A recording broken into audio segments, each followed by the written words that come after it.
26 साल हो गए, लेकिन ये आदमी नहीं टूट रहा, नहीं टूटेगा। कौन सी चीज है जो इसे नहीं टूटने दे रही? इस पर गौर करें। उम्मीद नहीं टूटने दे रही इसको। आजादी की उम्मीद उसका हौसला बंधाती है। उसे हौसला है कि उसकी सोच को, उसकी बात को, उसके अल्फाज को कोई बांध के नहीं रख सकता।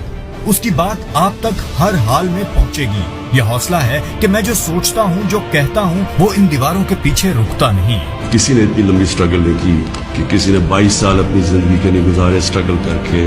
मैंने तो अब पब्लिक में निकलना है और मैंने स्ट्रगल करना है। तारीख है, वो कभी किसी को माफ नहीं करती। कौन क्या रोल प्ले कर रहा है, तारीख में हमेशा ये चीजें सामने आ जाती। लेकिन एक जिंदा कौम हमेशा अपने हकूक के लिए खड़ी होती है, और हमेशा आपकी सबसे बड़ी कि आपने ये गुलामी नहीं कबूल करनी।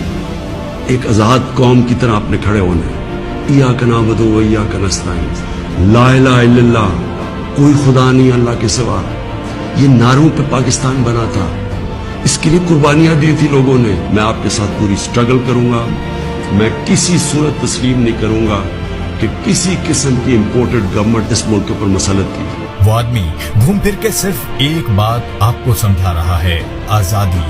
सिर्फ आजादी, जो बुनियादी हक है हमारा, जो कभी छीनना पड़ता है, मांगना पड़ता है, उसके लिए लड़ना पड़ता है। जहां जहां भी मौजूद हैं, आवाज उठा सकते हैं, बात कर सकते हैं, हिम्मत बंधा सकते हैं। लोग बोल रहे हैं, ये मौका है उनकी आवाज के साथ आवाज मिलाइए। कोशिश कीजिए, और अल्लाह ताला कभी भी कोशिश करने वालों को या आजादी के लिए लड़ने वालों को नामुराद नहीं करता।